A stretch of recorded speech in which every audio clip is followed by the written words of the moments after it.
Selamat pagi, jemaat sekalian yang dikasihi Kristus. Kiranya kita tetap semangat dan dalam rasa syukur selalu.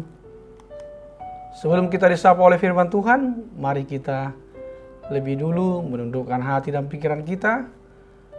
Marilah kita berdoa. Damai sejahtera Allah yang melampaui segala akal, itulah kiranya yang memelihara hati dan pikiranmu di dalam Yesus Kristus Tuhan kita. Amin. Firman Tuhan pada hari ini, Jumat tanggal 4 Juni 2021, terambil dari Mazmur 16 ayat 1. Firman Tuhan berkata, Miktam dari Daud, jagalah aku ya Allah, sebab padamu aku berlindung. Dalam bahasa Batak dikatakan, Edde si ehetehon sian si Daud, sai ramoti au ale debata, ai marhaposan tuhodo au. Demikianlah bunyi firman Tuhan.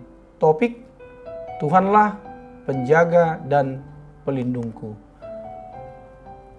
Pendeta John Gibson Paton yang hidup dari tahun 1824 sampai 1907, seorang utusan Injil yang berasal dari Skotlandia yang melayani di kepulauan New Hebrides yang terletak di Samudra Pasifik Selatan yang terdiri dari 30 pulau, berada di dekat Australia dan Selandia Baru. Pendeta John Gibson Paton menceritakan pengalamannya sebagai berikut. Penduduk New Hebrides yang memusuhi para utusan gerejawi itu pada suatu malam mengepung markas besar para utusan gerejawi dengan tujuan mau membakar rumah pendeta John G. Paton untuk membunuh dia dan istrinya. Pada waktu itu, John Paton dan istrinya sungguh-sungguh berdoa agar Tuhan menolong mereka dari bahaya maut itu. Pada waktu fajar menyingsing, mereka sangat heran karena para pengepung itu telah lari pontang-panting. Setahun kemudian, kepala suku itu bertobat menjadi seorang Kristen. Pendeta Paton menanyakan kepadanya apa sebenarnya yang membuat para pengepung markas utusan gerejawi itu lari menghambur waktu fajar menyingsing. Ternyata mereka telah melihat pasukan yang begitu banyak jumlahnya sedang berjaga-jaga di sekitar rumah pendeta John G. Paton. Itulah pasukan malaikat Tuhan yang dikirim untuk menolongnya.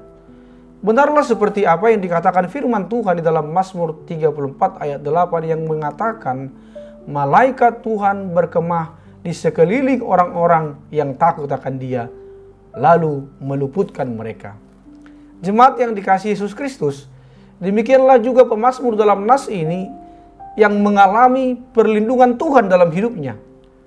Mazmur ini adalah sebuah miktam. Miktam adalah mazmur emas. Hanya 6 yang terdapat kata miktam di Mazmur Daud, yakni Mazmur pasal 16, pasal 56, 57, 58, 59 dan 60. Dalam bahasa Yunani, terjemahan Septuaginta disebut sebuah stellografia, yakni tulisan yang diukir dalam sebuah prasasti atau monumen.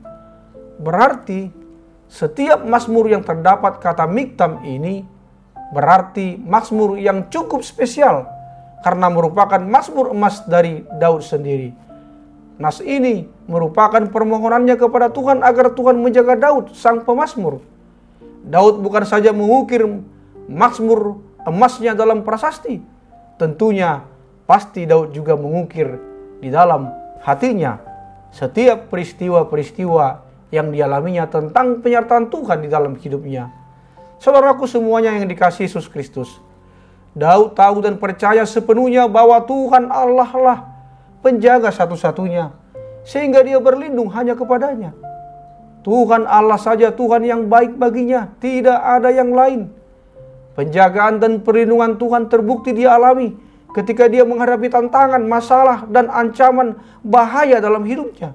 Misalnya, ketika dia berhadapan dengan Goliat, orang Filistin, dan Raja Saul. Sekarang bagaimana jika nas ini kita perhadapkan dalam kehidupan kita? Bagaimana ketika kita menghadapi pergumulan dan ancaman yang membahayakan kehidupan kita? Bagaimana ketika kita mengalami kesusahan, masalah, dan sakit penyakit? Apakah kita tetap meminta pertolongan, perlindungan hanya kepada Tuhan saja? Apakah kita tetap lebih dahulu berdoa kepada Tuhan, berserah kepada Tuhan, agar usaha, perjuangan yang kita lakukan itu diberkati Tuhan?